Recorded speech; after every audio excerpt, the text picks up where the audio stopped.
Well, good morning. Oh, how about that? One dingy-lingy. Yeah, I am excited to be here today. I've been pondering what we're going to talk about, and I'm going through some stuff. So I'm just wondering if you're like me, have you ever felt like you're not enough? Maybe you're not smart enough or pretty enough or rich enough or I don't know, skinny enough, fat enough. I don't know. My name's Amira Hall. I'm a psychic medium and I'm a manifesting mentor. And honestly, I've been on this path for a long time. Professionally, I've been doing this work for over 23 years now, and I help people turn their pain into their power and manifest their reality. And I'm excited to share some new reality for myself as I'm going through my own process. And it's been a long process. So 23 years ago, I think it was maybe a little bit before that, I started a ministerial training. And I did many, many trainings and classes along the way. And I enrolled in a master's program for spiritual and metaphysical work. Well, honestly, I finished the coursework back in 2003. And I never felt like I needed a PhD behind my name to validate the work I'm doing. So it's been a process, right? 23 years. And so I'm here to say and celebrate.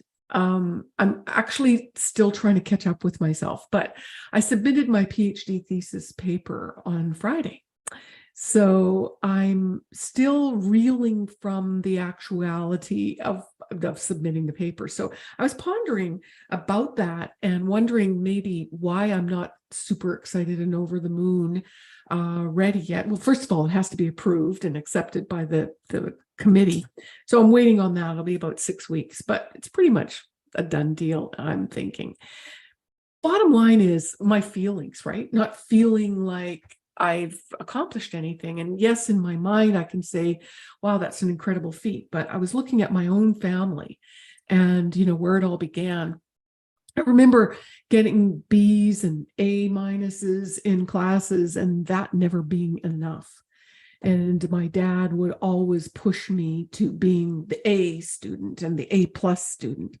And, for years, I didn't even understand. I was in the top of the class. I was in the top group of students all along through school. So I was competing with the smart ones anyway. But bottom line is, I guess I just kept pushing it. I was okay with the B plus, but my dad wasn't. And it wasn't until my dad's death that really I began this whole journey of trying to figure out who I am and what's enough and who am I anyway. And in learning and discovering that I really, every choice, whether it was a guy that I dated or the clothes I wore, or every single decision, I sort of passed through a filter. Would my dad approve? Or would my mom approve? Or what would they think now? Or would this be something that they would say yes to or not or frown upon? And we all do that. We pass through a filter of what our parents would think of us.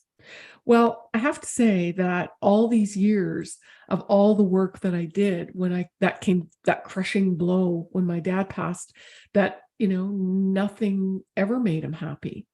And maybe there were some things that made him happy and he would celebrate those or brag about me in the bar, not to my face. And so I never knew what made him happy or what didn't make him happy. And so I know that if you're listening, you probably have something in your life where you strove to get the attention of other people or to be validated. And so we become this, we start on this journey of it's learning about loving ourselves and giving ourselves this self-approval and being appreciative for what we can create and what we do create. So it's learning to uncover, I think, the goodness, the joy within ourselves. And, I can honestly remember a lot of my youth not being happy. And I remember the very first training I went to, self-development training, it was called The Master Key to Riches.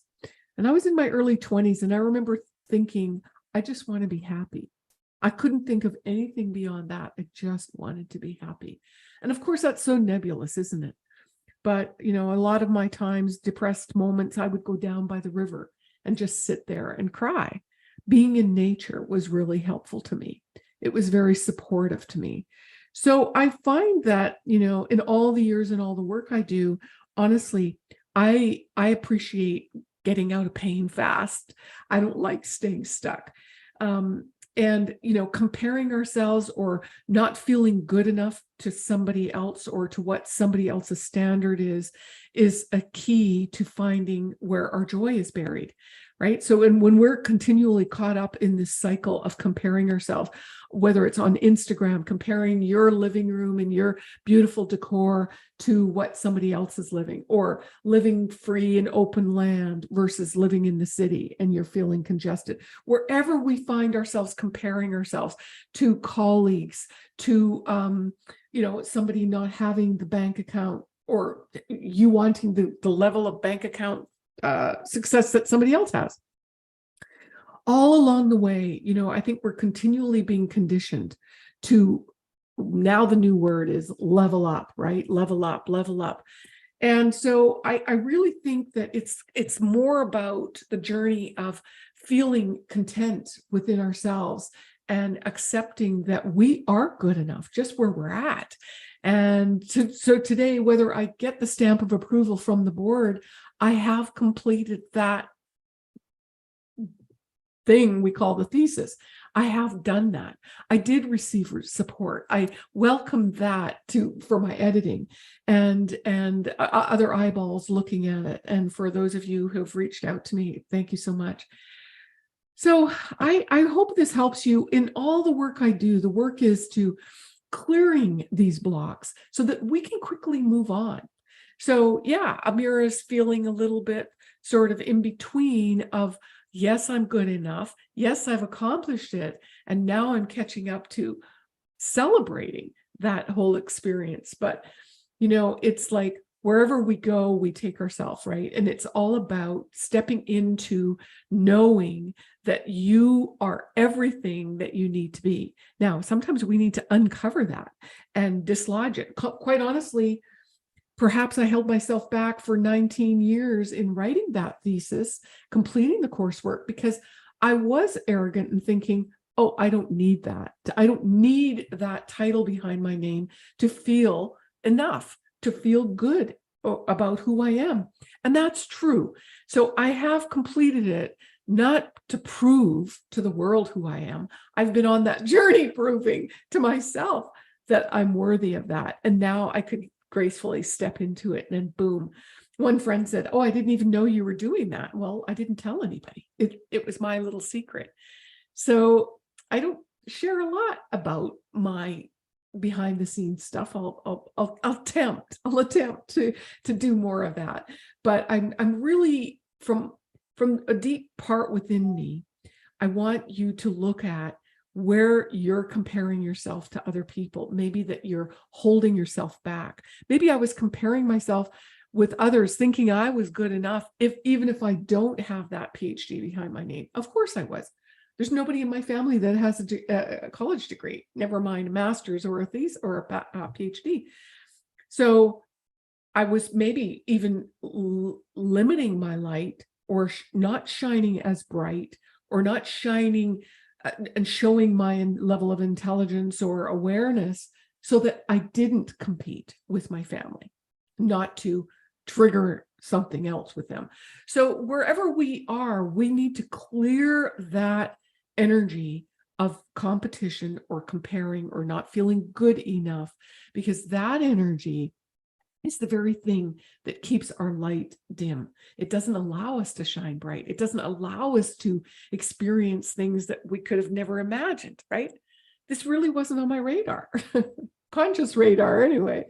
So I hope this resonates with you, and I would love to hear about where you feel like you're not good enough, and maybe we can encourage each other to shine brighter, to raise our vibrations from the inside out, and deplete and or eradicate these booby traps that are keeping us living small and not standing out and not sharing your talents with the world and being the best you can be. So thank you so much for being here. Thanks for listening and sharing your comments with me. I would love to hear about them. And if you would like some help, there's my reset video. You can go ahead and click that training in the description. And the Stress Buster, get going. Every single day I run the Stress Buster to keep my energy rising, keep it growing, keep it shining. Because I get pissed off too. I have moments. Yeah, I had some moments. Anyway, I'll share that another time. So thanks so much for giving this video a like. YouTube likes positive vibes, and when we share that, honestly, it really warms my heart. So I'll see you again. I'll be here again live 11 a.m. Eastern time, and I'll look forward to seeing you. And maybe you're brave enough to leave me some comments in the YouTube chat. You got to be subscribed.